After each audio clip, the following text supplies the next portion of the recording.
More than 20 heads of state from the Arab world and a delegation from Russia are attending the annual Arab League summit in Jordan. Topping this year's agenda, a crisis in a range of countries: Syria, Yemen, Iraq, and of course the Palestinian-Israeli conflict.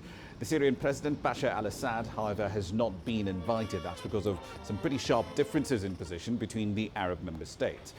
The member states are hoping to urgently confront these crises. Other issues on the table include a range of economic, social and development issues, but expectations are pretty low about what really can be accomplished at this meeting. Previous summits have failed to offer any concrete solutions to ongoing crises in the region. Let's get you the latest from that summit. I'm now joined live from Amman by CGTN's Stephanie Freed. Stephanie, good to see you. What's the main focus of talks today? Well, the main focus, certainly the points that you just touched on, Rama, are the crises in Yemen, Libya, Syria and Iraq. Certainly the main focus that they're talking about is the Palestinian situation, the continued Israeli occupation of Palestine, a peace process that has been stalled for years, a very, very long time, and that is not moving. Concern about Iran's growing influence in the region as well. Those are some of the main focuses, as well as the refugee crisis.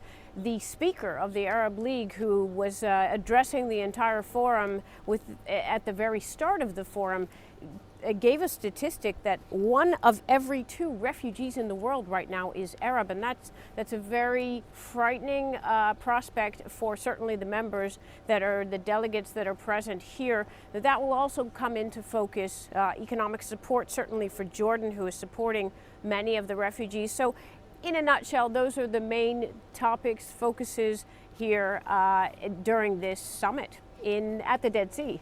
Indeed. Let's talk about the Sudanese president. He's got quite the record. He's essentially one of the few people to have been indicted by the ICC. He's also quite controversially leading his delegation to Jordan. What more can you tell us about that? Well, the controversy surrounding the arrival of President Omar al-Bashir is this. Yes, there are 2 ICC arrest warrants out for his arrest on grounds of crimes against humanity, genocide, war crimes, rape, and on and on. The Human Rights Watch organization was urging Jordan to bar him from attending this summit. That didn't happen. So it is controversial that he is here in Jordan, that he is heading his delegation. However, the consensus is he's a member of the Arab League, and that is the reason he's not being barred here today. Indeed. Let's touch on something you mentioned a little earlier. The previous Arab League summits, these individuals sit down, they meet, they talk, but they don't actually deliver much in terms of resolutions or direct action. Will this one be any different, or should we expect the same talking shop? Well, indeed, and absolutely, you've hit the proverbial nail on the head. In fact, I sat down with Palestine's foreign minister and on the eve of this summit, and that's exactly what he said. He said, in layman's terms, we've been offered and offered, we've been given promises, we've been given commitments, not only financially, but also in terms of actions. And his words were, I'd like to see the resolutions that have been made or in previous years come to fruition.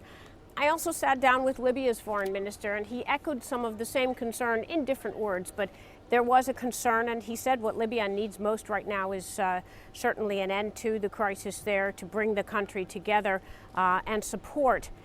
So in softer terms, but echoing basically the same sentiment, there's a lot of pressure on Jordan's kingdom to follow through. And if it's of consequence, certainly following this summit, immediately following, Jordan's king will be traveling to Washington, as well as the president of Egypt and the Palestinian president, all as follow-up and to push, hopefully as they see it, the resolutions that are arrived at here through to come to fruition. Indeed, we'll have to see exactly what happens at that meeting. Thank you for that. That's Stephanie Freed, of course, covering the meeting of the Arab League in Amman in Jordan.